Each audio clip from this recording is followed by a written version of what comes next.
VEVE marketplace has been fluctuating like crazy over the last few days, and I know there's a lot of new users on the platform who may be panicking a little bit with these changes in prices. So today we're going to understand the market, how you can take advantage of it, and what you need to know moving forward with this app.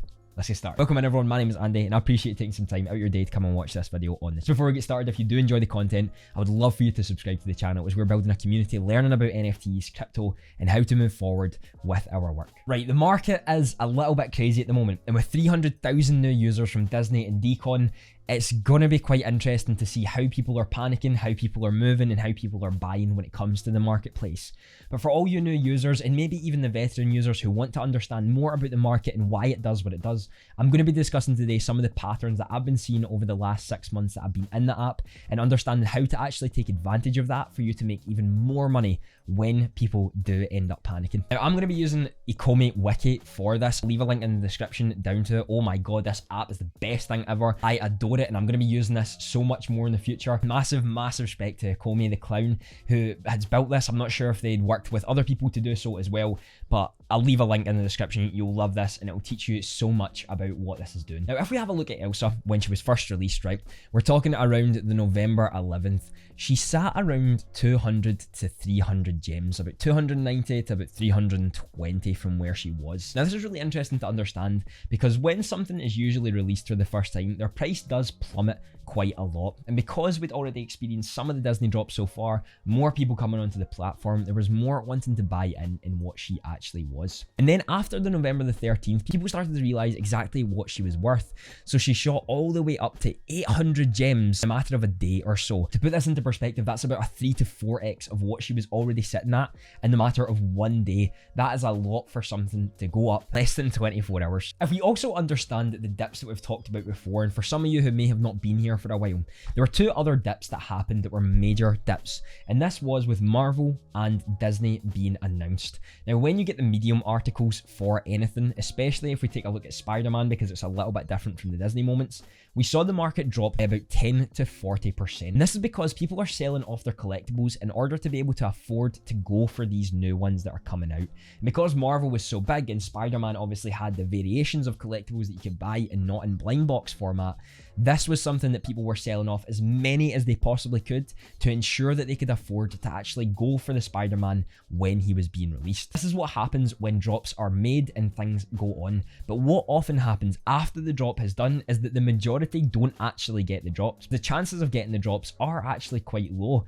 But for the people who have sold all their stuff and then don't end up getting the drop, they FOMO back into what they were buying before. And the smart plays are by those who actually don't sell off everything and actually buy up when people sell off their collectibles to do so.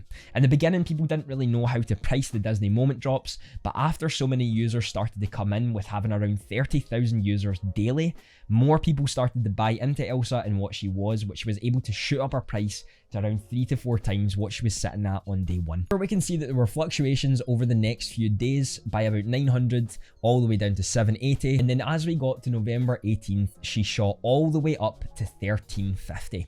Again, this is another fluctuation we have in the market. After the Disney drops had finished, people then wanted to get into everything. And I'd mentioned before that as soon as Walt was finished and Disney moments were done, everyone was going to FOMO into as many collectibles as they possibly could because they saved their gems waiting to see if they could get Walt Disney himself. As the majority were not able to get it, most people FOMOed into the things they either sold or wanted previously before Walt had been released. And that's why Elsa's price and everyone else's price had shot up drastically after Walt had finished. Once the hype is over for it, FOMO kicks in.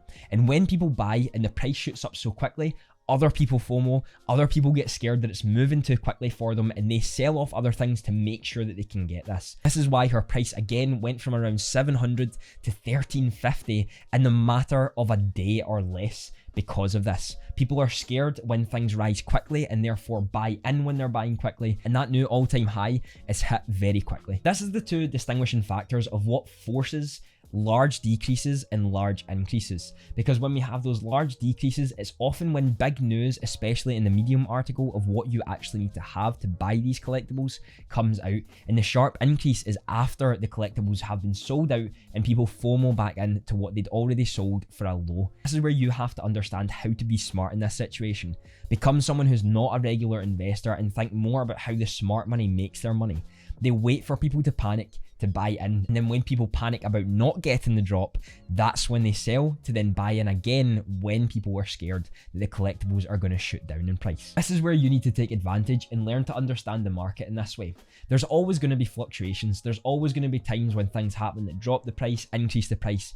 But if you can understand where this often happens and where this pattern usually comes into play, you can take full advantage of that and be well ahead of the game, making significantly more money than you would if you bought at the all-time high, saw it dip, panic sold it there, and then tried to buy in when it was going up again because you felt everyone else was doing the same. If you can reverse that a little bit and understand to sell when everyone is buying in and buy back when people panic, you're going to be making a lot more money and have a lot more collectibles in your vault that are blue chip for the future. If we take a look again with Elsa and understanding where the dip happened, we can see here that she topped up at about 1370, 1380, and right now she's all the way back down to 970. A lot of people were really panicking about this, saying, oh my god, she's going down in price, it's terrible, I can't believe she's went from 1350 to 950 now, that is shocking, that's a $400 difference, I've lost so much money if I bought it at the all-time high.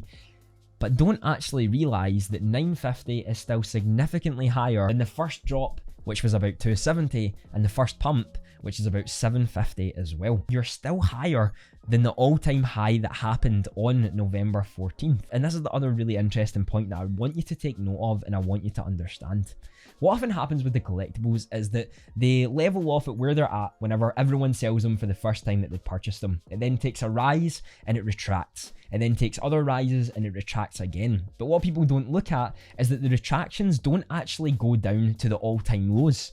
All they do is retract a certain percentage, but less than what it's already pumped up previously. So for example, when we look at November the 14th, where it was at about 780, it already pumped up from 230 and it never went back down to that price again. It then shot up to 1350 and went down to 950, which is what it's sitting at right now. Again, that's nowhere near close to 750, which was the original pump. And this is what most of the collectibles are doing when they rise really quickly. They take that retraction because it's healthy for the market to actually retract after rising so quickly, and then it establishes its new base level at a place that was higher than the previous all-time high, which is something that we need to take more note of and need to understand better as investors and collectors. When we do this, we're able to understand where we're closing in on the all-time high and where to sell before that retraction actually comes in. And it's kind of like stocks or the crypto market where you can do this and where you can understand those patterns. So if you're someone who's just into trading as VEVE collectibles, this is an important note to take. And the final thing I'm going to discuss with this is to actually have a plan and stay convicted with it. Most people panic and are regular investors because of the emotion that they attach to it. And I'm not going to say that it's really easy to be more logical than emotional when you've got your money at play, but that's why people tell you to not put money that you can't lose or can't risk. I always try to have a plan with what I'm going to do, and my plan was as soon as Walt was over, I would make sure to go onto the market and buy some of the Disney collectibles. That was the best decision I made, and I stayed convicted to that plan no matter what was going to happen. Those Disney collectibles could theoretically have went to zero after Walt had finished, but I didn't believe that to be the case because I've seen the market trends over the last 6 or 7 months of being on this app, and staying convicted with my plan meant that even if it did go wrong, I knew I thought it out in the most methodical way that I possibly could with the knowledge and research that I had done in the past. This is why you need to make sure you're listening to yourself rather than everyone else, and have your own plan to stay convicted with that, as that's going to probably make you the most money, especially if you've done enough research for it, and you're not going to miss out or FOMO in when other people are telling you to get in when you don't actually need to because the price is pumping extremely high. Remember, dips are healthy. We need retractions. You can't have something that goes up and up and up and up no matter how much you want it to. But all I'm I'm going to say is that for most of the collectibles that I have seen and done my research on when it comes to this, is they take quite significant rises and healthy dips to retract the price to still above the all-time high that it was previously. And understanding this is going to help you win the long game and enjoy more of the collectible experience when it comes to VEVE or any other platform that you're on. What's your thoughts on the marketplace? Do you think I'm wrong with my analysis, or would you change something with it? Let me know down in the comments. I know the video on the screen right now will be something you'll love to watch. Have a fantastic day.